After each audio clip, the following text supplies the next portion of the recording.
Bonjour à toutes et à tous, nous sommes de retour au parc de Bagatelle pour vous présenter son exceptionnelle collection de roses.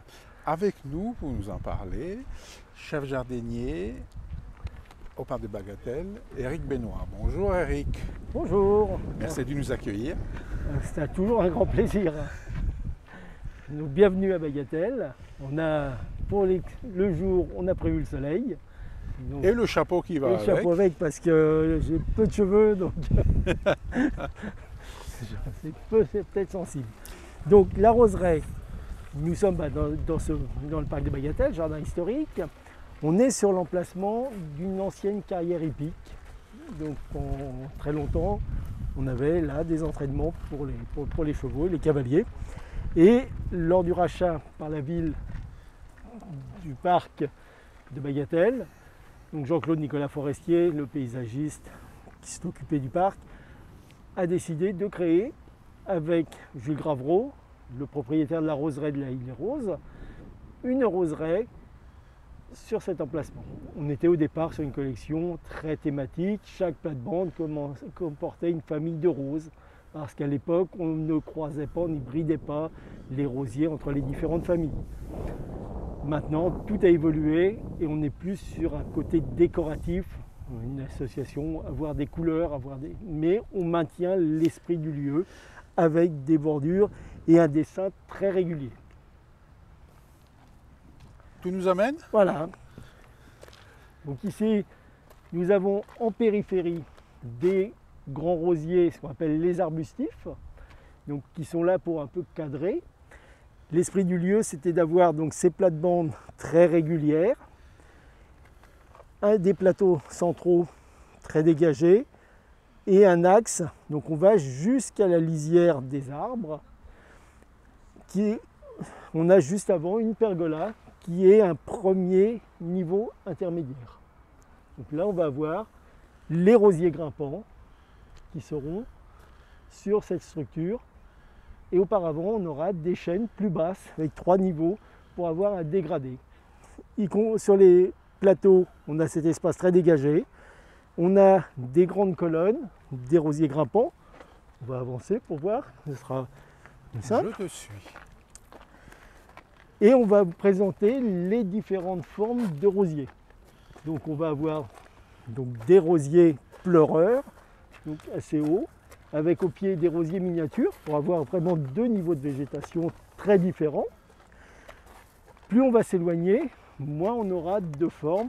On va avoir des rosiers tiges et des rosiers buissons. Et sur les extérieurs, uniquement des buissons pour savoir se dégrader.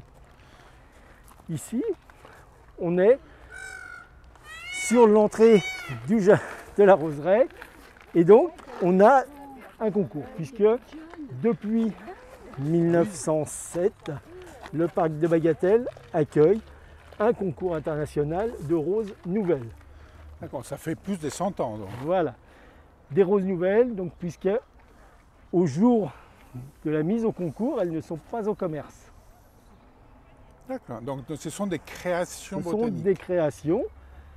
Donc les rosieristes chaque année vont multiplier, créer, faire des mariages entre roses et sélectionner pendant des années le rosier, parce que ces rosiers que l'on a aujourd'hui au concours ont déjà 8 à 10 ans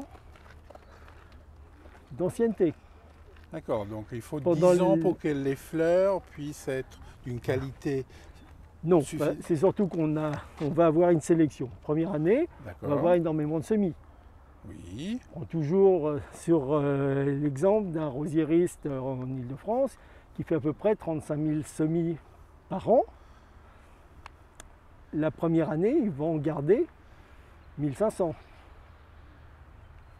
Ça va dépendre de ce qu'il veut faire, ce qu'il cherche, parce que son travail, ça va être d'imaginer ce qui va être à la mode dans 10 ans. On ne travaille pas pour... Très difficile. pour regarder dans le lointain. Et donc, au fur et à mesure, on va avoir cette sélection. Est-ce qu'on veut du parfum? Quelle couleur veut-on? Quelle forme de fleurs? la résistance aux maladies, le parfum.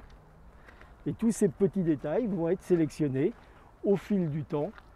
Et au bout de ces, allez, on va dire 5-6 ans, on va garder 1 ou 2 rosiers qui correspondent à ce qui est le plus abouti dans la collection. Ensuite, il faut les multiplier en masse pour pouvoir les mettre au commerce. Oui. Et entre deux, souvent les rosiers passent par des concours pour être testés. Oui, face à leur... au niveau du public, au niveau du jury, et après, voilà. Exactement. Donc, voilà. Le parcours est très long. Je ne pensais pas, c'était aussi long. Donc sur ces rosiers buissons, ils sont étudiés pendant 2 saisons dans le parc. Donc ils sont plantés, c'est ça? Là, on est sur un concours donc 2022. 22. Ouais. Donc ils ont été plantés cette année. Oui, parce qu'il faut qu'ils aient le temps de décembre s'acclimater, 2020, l'année prochaine. janvier 2021. Ils vont être observés pendant toute la saison Ouais. sur la floribondité, donc la qualité et le nombre de fleurs, l'aspect général du feuillage, la résistance naturelle aux maladies, puisqu'il n'y a pas de traitement, et après sur le parfum, puisque on le voit bien dès que quelqu'un rentre dans une roseraie, la première chose, même dès qu'on voit une rose, la première chose qu'on fait, c'est qu'on va vers la fleur pour la sentir. Exactement. D'ailleurs, on sent, j'invite d'ailleurs les gens à l'occasion de venir au parc de Bagatelle, parce que c'est quelque chose de très envoûtant.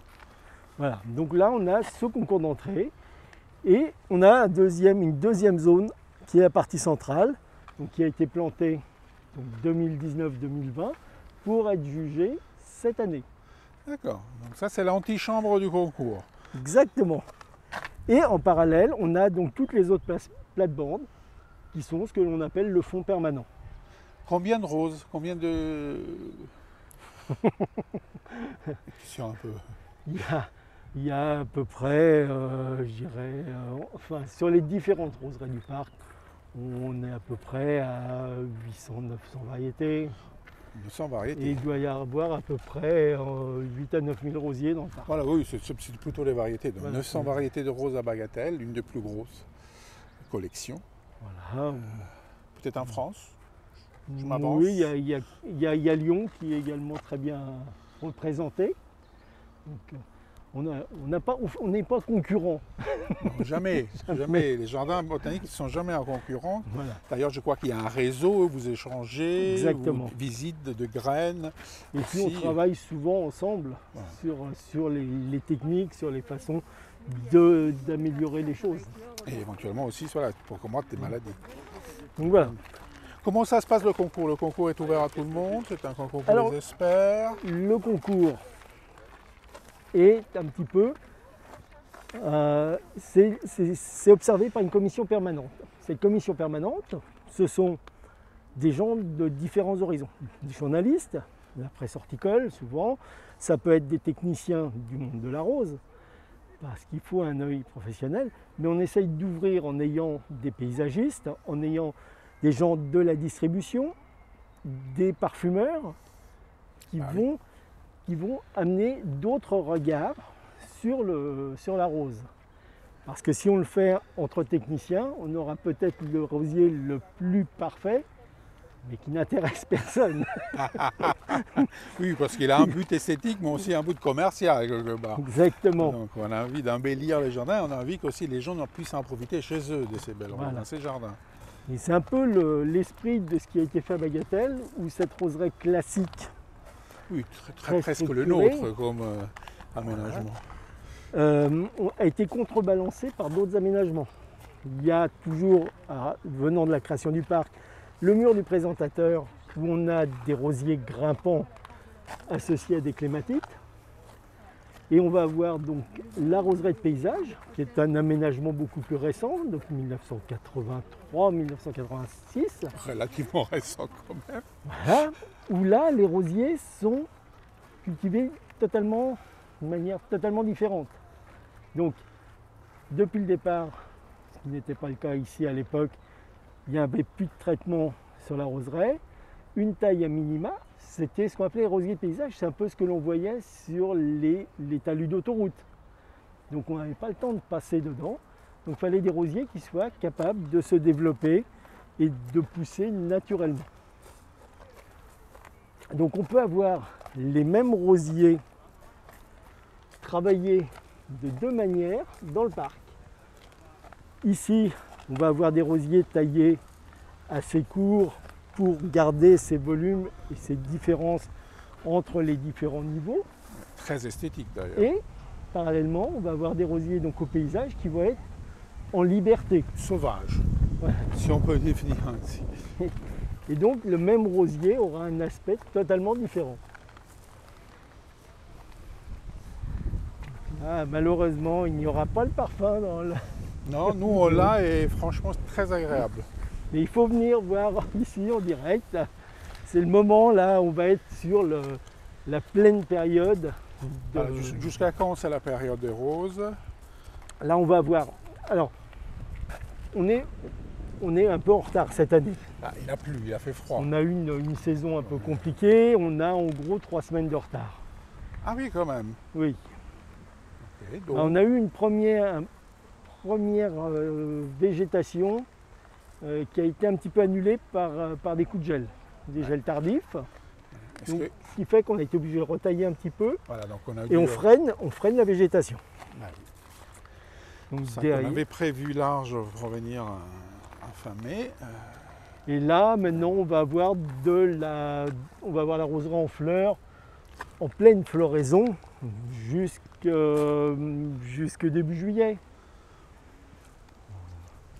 Donc on va étaler un petit peu cette... Voilà, on a un période. mois pour venir admirer. Voilà. Après, il y aura une période un peu plus creuse, en été, Mhm. où il y a d'autres décors dans le parc. Ah oui, parce que On va pas- on l'a vu, on est venu avril de mémoire pour tout ce qui Pour les était bulbes. bulbes. Et après, bon, on a toutes les plantations On a les eu des décors. tulipes entre-temps. estivaux. Donc voilà. Et on va avoir une remontée de floraison, ce qu'on appelle une remontée, donc une seconde grosse floraison, courant septembre, août-septembre. D'accord, donc c'est une floraison tardive, c'est une deuxième floraison, C'est c'est une deuxième floraison. Alors, entre deux, on a malgré tout des floraisons qui sont quasiment continues. On ne taille pas tous les rosiers au même niveau et on garde comme ça une floraison un peu plus légère, mais qui reste présente pendant toute la saison. vrai que 900 espèces, il y a de quoi se perdre. Venir plusieurs fois. Oui. Donc ici, la deuxième partie de concours. Et toujours cette alternance entre des rosiers buissons au pied, des rosiers tiges, et pour ponctuer la roseraie, des Les colonnes. colonnes, des pylônes avec des rosiers grimpants.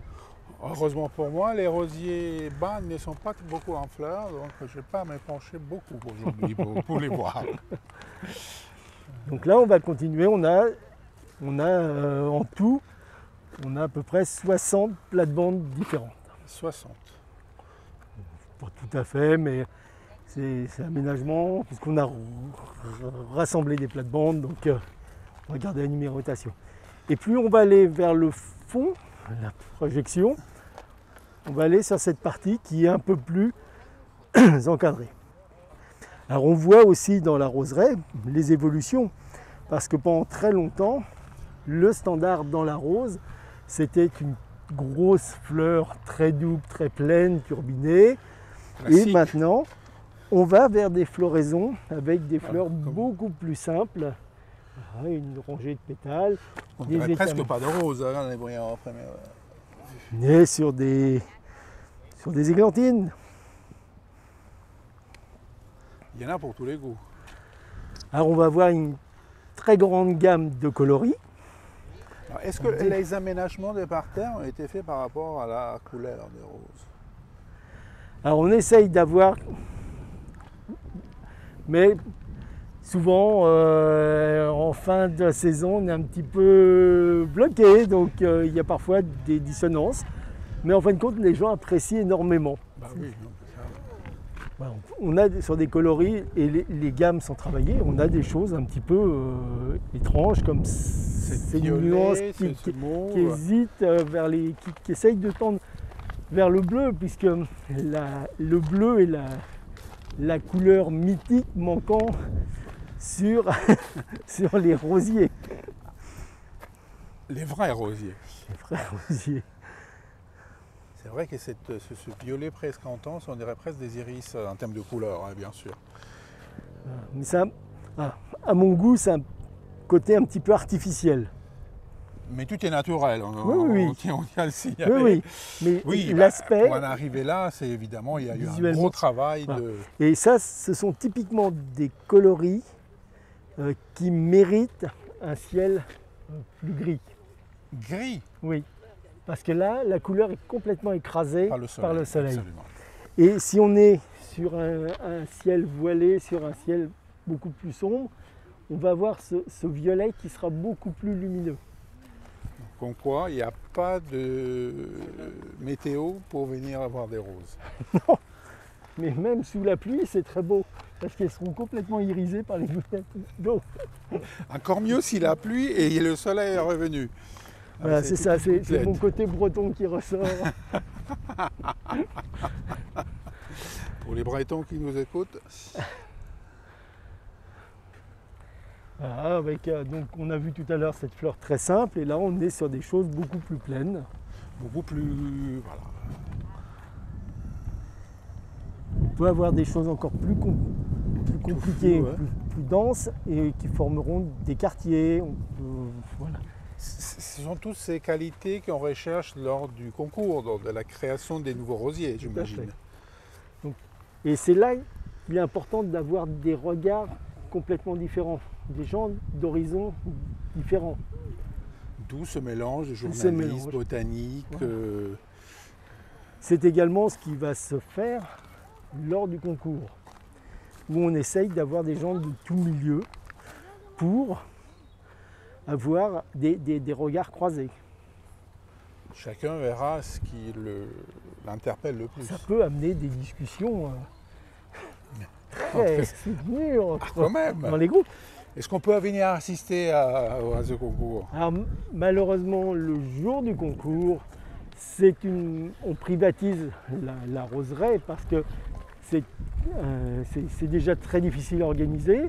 Il y a plusieurs chapitres. Donc, il y a cette commission permanente qui, le jour du concours, va prendre les rênes des petits groupes et piloter donc, le grand jury. Et juste avant la venue du grand jury, moi je fais la visite et je note avec les professionnels. Donc les obtenteurs viennent se noter entre eux. C'est une des spécificités du concours de bagatelle. Et là, c'est toujours un jeu de rôle assez amusant. Parce que, genre, ah non, mais celui-ci, moi, je ne vais pas me dire ce qu'il en est, ce que j'en pense. Ah bon, c'est le vôtre?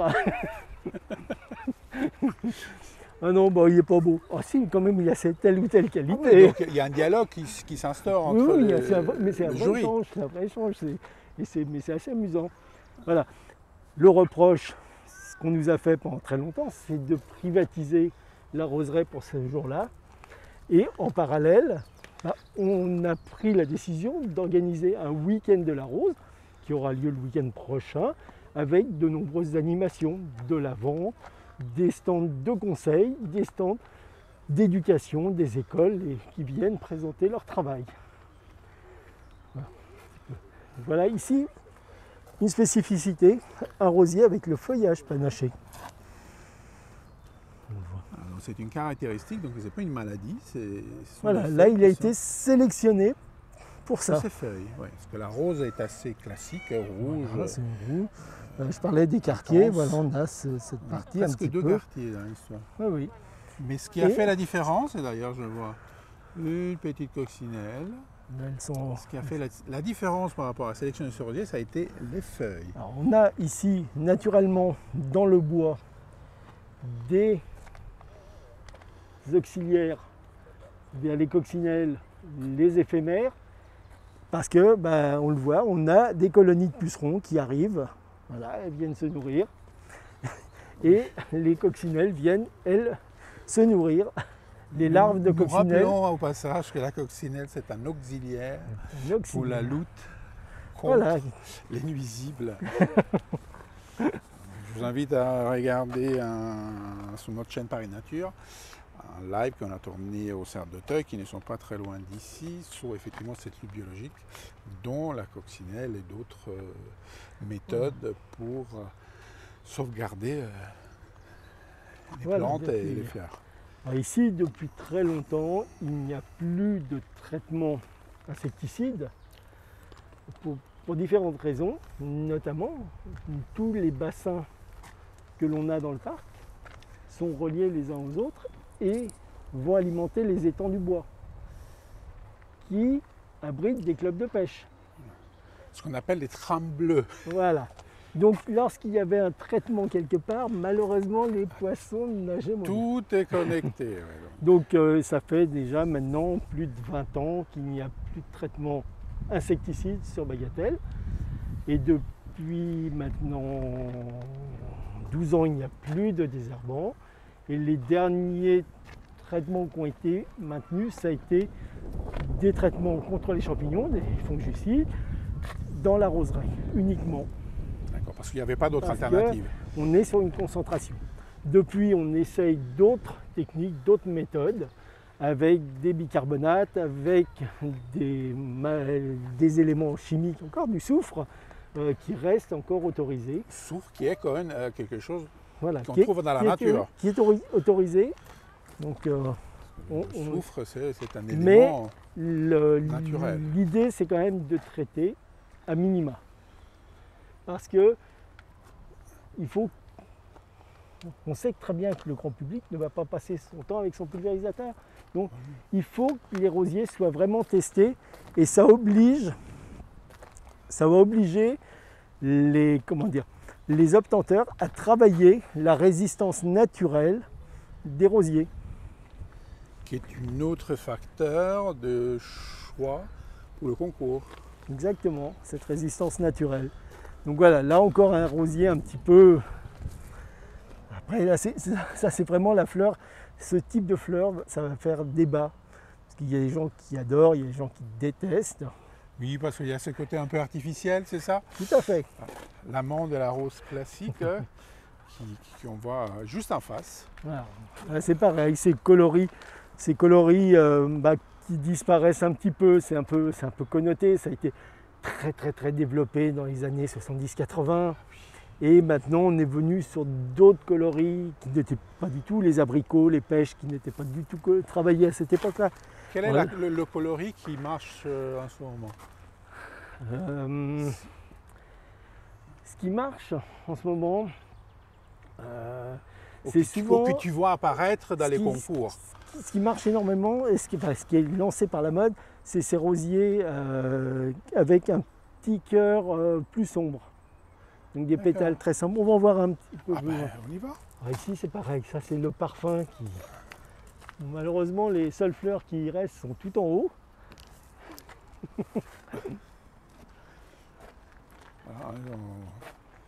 Voilà, 3,30 m à peu près d'auteur. Là ils font, oui, 3,50. 3,50 oui, 3,30, 3,50. Voilà. Donc cette pergola. On imagine, ce que tu disais, on est quand même un peu en retard à cause du temps et du gel. On imagine dans 15 jours, dans une semaine même, une allée totalement fleurie de roses, toutes différentes d'ailleurs. Là, pendant qu'on est ici, on va regarder sur la périphérie, on a cette forêt de tuteurs. Donc là, on est sur un concours également. Concours dans ce qu'on appelle de rosiers grimpants, sarmenteux, arbustes et couvre-sol. Donc ça, ça fait partie du concours, mais ceux-ci ont des développements un peu plus lents, on leur demande plus d'efforts, et eux sont jugés non pas sur 2, mais 3 saisons. Donc il faut attendre 3 saisons, chaque saison ils viennent, et pendant ils sont observés sur 3 ans. Sur 3 ans. Et ce n'est qu'au bout de la 3e année On qu'on va rendre un verdict. le verdict. Voilà, je cherchais le terme. Au fond, la défense. Voilà. Tu nous parlais de cette nouvelle mode, hein, On va regarder un petit peu. des rosiers au cœur foncé. Entre-temps, il y a beaucoup de monde qui est arrivé. Voilà. En Donc ce c'est moment, des- on est ouvert. ce sont des rosiers, donc ce qu'on appelle les hybrides de Persica. Rosier de Perse est un rosier un peu bicolore. Donc ça a été lancé dans les années 80 et ça a eu très peu de succès. Et là depuis, je dirais 8 ans, 8-10 ans, c'est revenu à la mode et là maintenant ça fait un énorme succès. Donc on a ce type de rosier qui n'est pas très marqué. Ici Astronomia, donc c'est des fleurs simples avec des étamines très apparentes. Et dès qu'on a des fleurs très ouvertes, des étamines très apparentes, on a souvent beaucoup plus de pollinisateurs, donc d'abeilles, Oui, parce qu'elles sont exposées et elles s'offrent elles sortent. aux pollinisateurs. Moi, je divague, hein, je ne te suis pas forcément. Je vois des roses absolument magnifiques, donc je tiens à les montrer, mais rien ne vaut une visite sur place.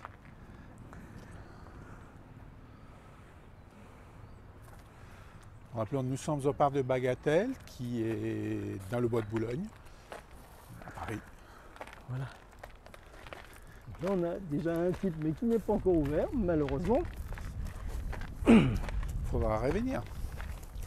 Et voilà, donc ce que je disais, c'est ce type de fleurs.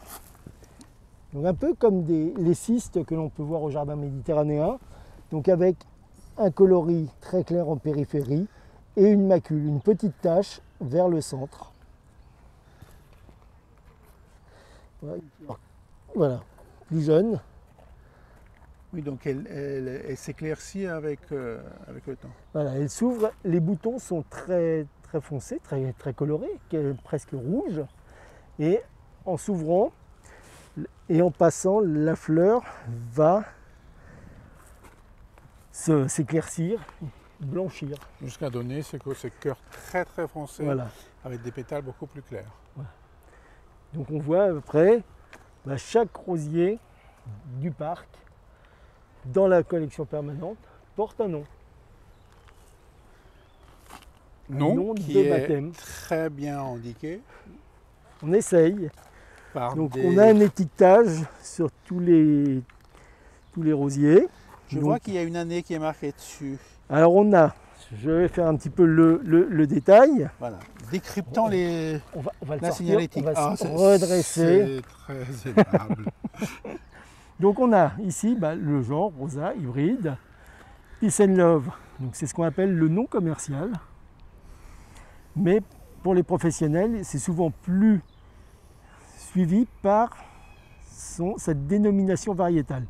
Donc on a le début du nom de l'obtenteur, plus une référence interne à l'obtenteur.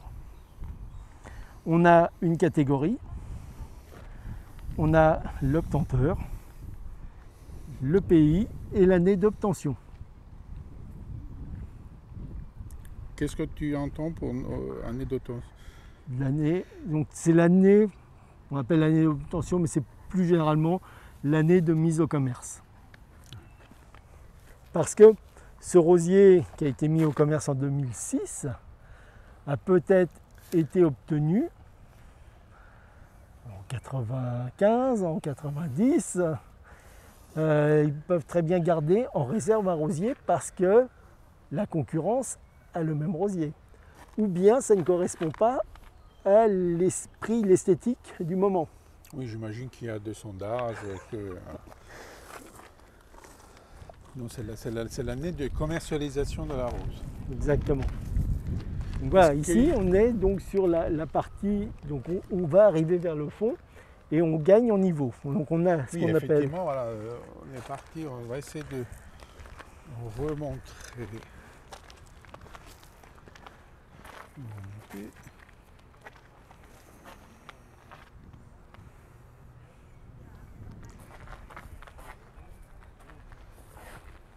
Ah, on était au bout, juste devant le bâtiment que vous voyez tout au fond, qui est l'orangerie du parc L'orangerie, de Bagatelle, tout à fait.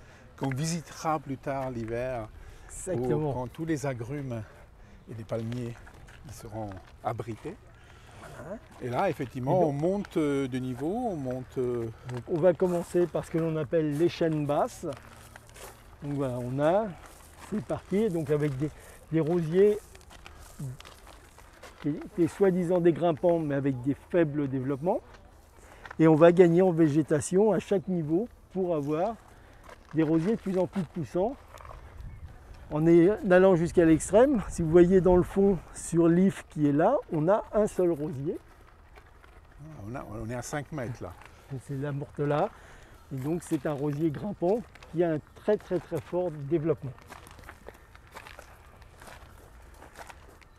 Ici, ben voilà, on a donc nos chênes, donc plus ou moins souples en fonction de l'étage de végétation que l'on. Ce qui permet de cadrer la vue et d'étager un petit peu tous ces rosiers. Oui, de structurer Voilà. la roseraie. Voilà. On a donc ici un autre aménagement qui a été prévu. Donc là, on est sur des choses un peu... c'est pas du rusticage comme on peut le voir dans beaucoup de jardins parisiens avec des poutres en béton travaillé. Là, on est sur du robinier, donc qu'on va chercher dans le bois avec les forestiers. On coupe à la mesure et on le met en place quand il y a besoin de remplacer pour avoir ce décor. Oui, parce qu'on est à bord du bois de Boulogne, donc c'est pas le bois qui manque, on dirait. Exactement. On continue. Donc ici, quand on regarde sur les chênes, si on le voit, on maintient la tradition des liens à l'osier.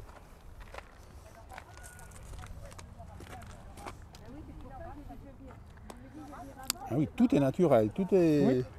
Ça a l'avantage de travailler avec l'humidité. Donc on ne va pas étrangler.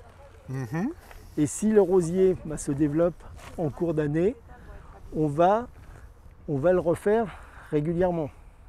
Je vois que c'est un nœud un peu compliqué, complexe. On va prendre nos brins. Alors, chaque année, on va déshabiller complètement toutes les structures. D'accord, c'est-à-dire que vous coupez les rosiers. On enlève tous les liens. Oui. On va déplier, déshabiller un petit peu le rosier et on va l'étaler pour voir un petit peu sa végétation. On va sélectionner les branches que l'on veut conserver et après on va repalisser, réattacher donc ces rosiers. À quel moment de l'année vous... Donc là on fait ça à partir de la mi-janvier. Donc début janvier, on va aller prélever l'osier. Donc l'avantage de la ville de Paris, c'est qu'on a nos propres centres de production. Notamment, on a un centre de production sur Achères, qui est en bord de Seine. Vous, c'est Achères, d'accord. Voilà. Et j'ai fait planter, il y a des années de ça, de l'osier en bord de Seine. Et donc, on va récolter nos brins d'osier que l'on met à tremper à la serre pour les garder souples, qu'on puisse les travailler. Et là, on va pouvoir les mettre et les attacher, puisqu'il n'y a pas de nœud réellement. Donc on va prendre les brins, on va les torsader et après on fait une clé qui permet de bloquer le brin. Combien de temps il vous faut pour tout remettre? Alors tout est refait, donc on refait aussi bien la pergola, les chênes, les différents chênes, les pylônes, les tiges. Donc là, il y a un mois et demi de travail. Ça occupe bien le mois de janvier et février. Oui. Mais le résultat, c'est qu'on a des rosiers en excellent état, santé, sans effectivement pas de brindilles. Trois petites choses par ici. On va avoir des petites anecdotes. Ah oui. En espérant que, oui, il est en fleurs. Début. Je te suis. Vous voyez à chaque poteau un rosier différent, des roses. Voilà. C'est carrément des couronnes. guirlandes de fleurs. Guirlande, j'ai cherché, merci. Couronne, ça a une connotation pas forcément. Et donc voilà, Des un guirlandes, exemple. Voilà. Un rosier Des qui guirlandes au départ de bagatelle. s'appelle Bagatelle. Ah, ah. Et pourquoi il s'appelle bagatelle? L'obtenteur, donc, qui est un obtenteur luxembourgeois, l'a appelé Bagatelle parce qu'il avait participé au concours. Et ici, on note quelque chose qui est l'envers, c'est-à-dire le cœur est clair et les pétales plus foncés. Exactement. C'était peut-être la mode de l'époque. 2006, si je lis bien jusqu'au bout. Eh bien non, parce que là, c'est le retour de rosier à Bagatelle. Ah, Donc, c'est un rosier qui a été obtenu, j'espère ne pas dire de bêtises, mais ça a peut-être 1907-1908, qui a été cultivé très longtemps à Bagatelle et qui a disparu. On l'avait perdu. Bon. Et la société luxembourgeoise des Amis de la Rose l'a retrouvé dans une collection en Allemagne. voilà. C'est un réseau, c'est un réseau mondial, les amateurs de roses. Donc en 2000, ils sont venus. En 2006, 2009, ils nous l'ont offert. voilà, 2009, c'était. Voilà. Donc on l'a fait- remis en culture. Quand je vois les bourgeons, c'est des grappes, des roses. Alors c'est des grappes énormes, mais c'est souvent le cas sur des rosiers assez anciens. On a une très grosse floraison, mais unique. On n'a pas ce critère que l'on recherche actuellement de la la pérennité. remontée de floraison, donc qui permet d'avoir des fleurs sur une saison très longue. Là, on a beaucoup de rosiers comme ça qui vont faire des floraisons très abondantes. Et derrière, À juger par les bourgeons, ça va être un festival. Hein. tout n'est pas perdu parce que souvent, on a de très jolis fruits pour la fin de saison. Ben oui, parce que toute plante fait des fruits. On a appris au cours de nos lives que toute Voilà. plante fait des fleurs et des fruits. Là, on voit bien, c'est. Ah oui, c'est ça va être- guirlande. Hein. Ah oui. Donc ça, c'est du... Ça, c'est aussi du travail Et effectivement, moi je suis venu plusieurs fois à Bagatelle, je n'avais pas remarqué qu'il était tout était lié avec du... Là aussi, on est sur un travail hivernal, puisqu'on n'est pas sur une corde entière, on est sur une chaîne, une vraie chaîne métallique, que l'on entoure Oui, pour la résistance. C'est pour quand même- avoir Elles ont une poids, ces roses. cet aspect aussi plus Très naturel, naturel. Tout plutôt a... que la chaîne qui va chauffer au soleil, qui va prendre le froid, qui va... Donc voilà, on a, et puis ça c'est plus esthétique. Absolument. Voilà, un petit peu les petites choses. Et on a également un gros travail, c'est sur ces ifs, ce qu'on appelle les taupières. Donc ces cônes d'ifs. On rappelle qu'est une taupière, c'est une structure métallique sur laquelle on fait grandir. Voilà. Là, on n'a pas de structure métallique. Même pas. C'est uniquement la forme et c'est juste la taille qui amène. Ces cônes, ces pyramides, hein, Tout à fait. presque des cônes glace à l'envers. On continue, on va remonter et puis on va aller voir. Parce qu'on a le kiosque de l'impératrice qui est juste en Oui, face. le l'inspiration. petit kiosque qui est là-bas. Et donc comme ça, on aura une vue globale Ah, ben c'est de toute la roseraie. Allez, de la on y va. roseraie.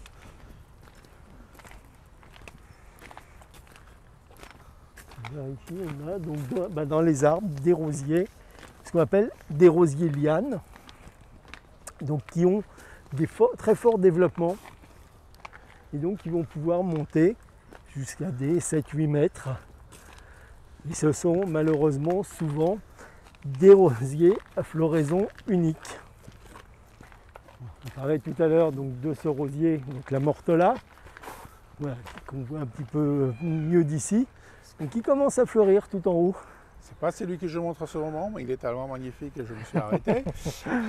C'est celui-là. C'est un rosier vedette du monde de l'horticulture actuellement. Ah oui? Oui, Stéphane Marie.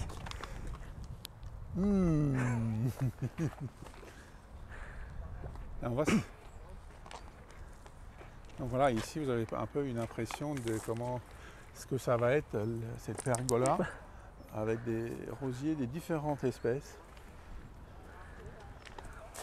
et couleurs. Souvent des questions aussi sur l'origine des noms des rosiers. Voilà. Est-ce qu'il y a un critère? Est-ce que... Il n'y a pas, souvent, il n'y a pas réellement de critères. Après, ça peut être des gammes. Trouver des noms qui ne soient pas déjà utilisés. Il y a quelqu'un qui se régale en ce moment. Oui, là, c'est... Comme tu disais, le fait que ça soit très ouvert, c'est aussi... On a des étamines qui sont beaucoup plus présentes, beaucoup plus accessibles. Et donc on a beaucoup de pollinisateurs qui viennent. Bon, je t'ai interrompu. Les noms des roses. Voilà. Et donc les noms des roses dépendent un petit peu des obtenteurs. Pendant très longtemps, ça a été des noms de personnalités. Même d'actrices, je crois. Et après, on a eu des gammes un peu différentes. On a eu les roses des peintres. Bon, c'est des modes quelque part. C'est des modes. On a également, actuellement, c'est les vignobles, les grands crus.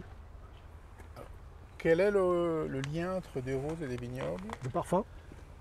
Ok. Mais la couleur, parfois, on a la rose de Fleury, donc un coloris très dense. On peut avoir. Et après, si un château demande d'avoir sa rose, les autres. Forcément. Un effet mimétisme. C'est aussi une marque de succès, de prestige, avoir sa rose. Oui. Donc on a eu, oui, les actrices, on a eu beaucoup de cantatrices. C'était une autre époque. Voilà.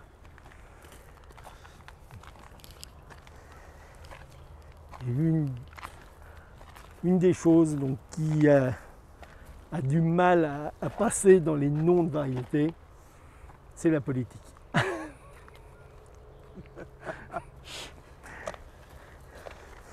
Donc c'est comme ça. Sachant que ces modes sont aussi sur la couleur. Il y a des couleurs qui sont toujours très difficiles. Le jaune a toujours eu du mal à se développer. La couleur, c'est aussi jalousie, je crois, dans Voilà, le langage des fleurs. Hein. Dans notre culture, oui, le jaune a un petit côté, toujours été un petit côté négatif. Mais... Si le rouge a la passion, le blanc la pureté, le jaune c'est la jalousie. Et effectivement, après, il y a peut-être des couleurs que les roses ne peuvent pas reproduire et donc voilà. Des symboles de partis politiques. Et ce jaune, il y a notre culture d'un côté et il y a aussi son histoire propre où le jaune est apparu dans le rosier grâce à un rosier asiatique, enfin Asie mineure, qu'on appelle le rosier fétide. Qui n'a rien à voir avec la famille Adams. Non, mais qui a malheureusement un parfum que l'on appelle de punaise. Donc il a été pendant très longtemps difficile d'avoir des jaunes parfumés. Donc ça a aussi créé ce décalage. Ça ralentit le développement du jaune à la rose. Donc là on a une variété par contre qui est un jaune orangé, c'est qui est dans un rectangle au milieu, qui joue sur le contraste donc, de cette fleur orangée avec un feuillage qui est pourpre. Donc on a un très fort contraste. Le jaune est mis en valeur par le pauvre de fer. Voilà, attention marche. Est-ce que tu penses qu'elle était voulue, le feuillage pourpre? Oui, ça a été un axe de recherche pendant un moment. Parce que on cherche de plus en plus des feuillages brillants qui résistent généralement un peu mieux aux maladies. D'accord, on ne sait pas ce que c'est. Ouais. Donc voilà cette vue. Petite vue un petit peu avec on va de l'orangerie, on la défend, jusqu'au Mont Valérien. Voilà, donc 900 espèces. Je vous invite à venir les admirer. La floraison, c'est jusqu'en début juillet, Mais il y aura toujours des roses en fleurs. jusqu'à la fin de la saison, parce qu'effectivement, tu nous disais qu'en août-septembre, il y a des... Et on a des rosiers qui fleurissent de plus en plus tard. On a beaucoup de rosiers qui ne perdent quasiment plus leur feuillage, mais qui continuent à fleurir jusqu'au gel. Au mois de décembre, on a encore de la fleur. On peut venir tous les jours à Bagatelle pour voir quelque chose. Et nous, on reviendra la semaine prochaine pour vous montrer quelque chose qui est juste derrière, à peu près par là. Et ce sont les iris du parc de Bagatelle. Eric, un grand merci pour cette visite. Le rendez-vous est pris pour une autre visite découverte très prochainement. Plaisir. Excellent week-end qui se peut en perspective. Moi, je vous donne rendez-vous donc à Bagatelle lundi prochain et demain sur Facebook Paris Nature pour découvrir les mares du parc floral. Merci, bonne fin de journée à tout le monde. Merci, au revoir.